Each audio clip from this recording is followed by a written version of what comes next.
Bonjour à vous. Alors cette semaine, je voulais vous parler d'une compétence essentielle si vous souhaitez développer une entreprise pérenne et rentable à travers les années, qui est l'adaptation, la capacité de résilience et de rebond, qui est à peu près la même chose, mais dit en d'autres mots. Donc qu'est-ce que c'est? Eh bien en fait, c'est la capacité à avancer dans l'incertitude et face à des échecs, des déceptions, eh bien d'analyser et de rebondir. C'est fondamental parce que c'est là où on voit les esprits fixes et les esprits agiles. Et sans du tout aucun jugement, bien sûr, mais c'est vrai que à différents moments de la vie entrepreneuriale, eh bien en fait, ça vient nous challenger par rapport à là où on est dans notre capacité de fixe ou agile. Et en fait, chacune avons les deux côtés. Et effectivement, l'entrepreneurial attitude, on va dire, nécessite de vraiment muscler cette partie agilité.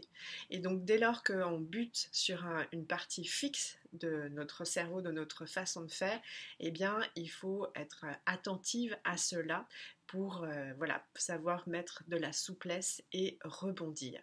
Donc c'est extrêmement important. Donc je vais donner deux choses qui selon moi illustrent. La première, c'est que voilà, si vous avez votre premier webinaire ou votre xème webinaire, donc vous allez regarder en fait de façon globale en étant déçu et généraliser le comment vous vous êtes senti, et donc ça va générer cette émotion de déception, de sentiment d'échec, de remise en question très rapidement.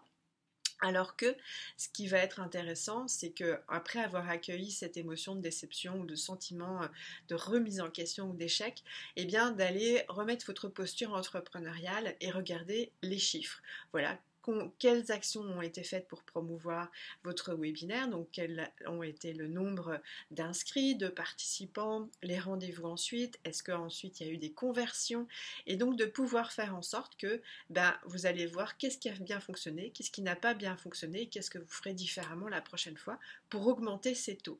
Et donc c'est très important parce que voilà, un webinaire c'est peut-être quelque chose que vous aimez faire, donc n'arrêtez pas de le faire, et donc ayez cette capacité d'analyse, de prise de recul qui va vous enrichir vous dans votre façon de faire, dans votre façon de mener votre entreprise, et qui du coup construit vraiment votre posture et vos procédures, etc. Donc ce n'est que du bénéfice dans cette optique que effectivement vous avez une mission à mener, un impact à déployer.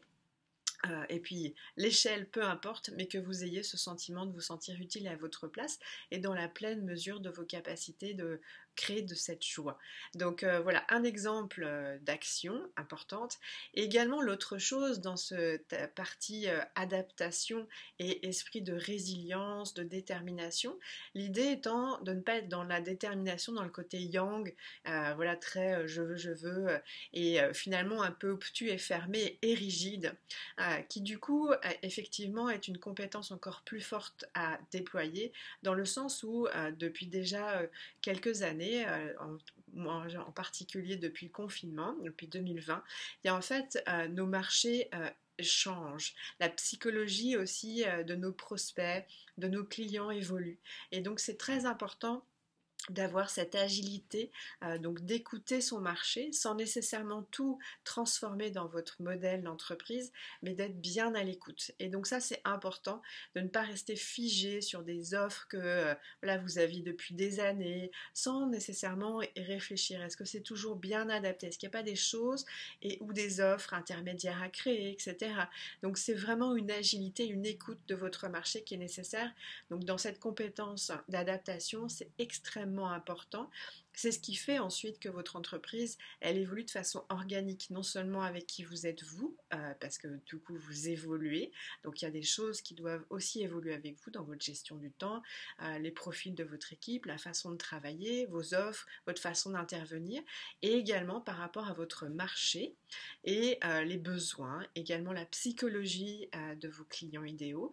Donc tout ceci est dans cette compétence d'adaptation, de résilience, et donc j'y mettrai cette capacité d'écoute. Et donc d'être vraiment dans cette agilité, de ne pas tout révolutionner, mais en fait de faire les évolutions que vous sentez intuitivement nécessaires. Donc ça c'est vraiment cette façon de travailler qui est très en cohérence avec un alignement, qui n'a pas besoin de faire un changement radical, mais de vraiment faire une évolution très fluide et qui va vous permettre, vous, de vous positionner de mieux en mieux par rapport à vous-même, à votre modèle d'entreprise, à votre équipe et également à votre marché, au profil de vos clients idéaux. Donc voilà, je voulais particulièrement mettre en évidence cette compétence donc d'adaptation, de résilience qui est nécessaire, essentielle pour le déploiement de votre entreprise. Voilà, si vous souhaitez vous bonifier cette compétence, voir aussi ce que ça amène dans votre posture, dans l'évolution de votre modèle d'affaires, dans l'écoute du marché, parce que vous sentez que voilà, vous avez déjà fait un bout de chemin, mais peut-être que ce n'est pas exactement euh, encore fluide, clair pour vous, ben, n'hésitez pas. Il y a des accompagnements qui peuvent complètement répondre à votre besoin. Donc rencontrons-nous pour en parler, ce sera avec grand plaisir. Le contexte aujourd'hui s'y prête. Il y a beaucoup de femmes entrepreneurs qui ont besoin de s'aligner dans un contexte comme celui-ci. L'alignement est extrêmement important, sans quoi on a une difficulté à se sentir unifié et à véritablement être dans sa plénitude pour agir et communiquer. Voilà, ben je vous dis à très très bientôt et je vous souhaite une bonne semaine. Au revoir.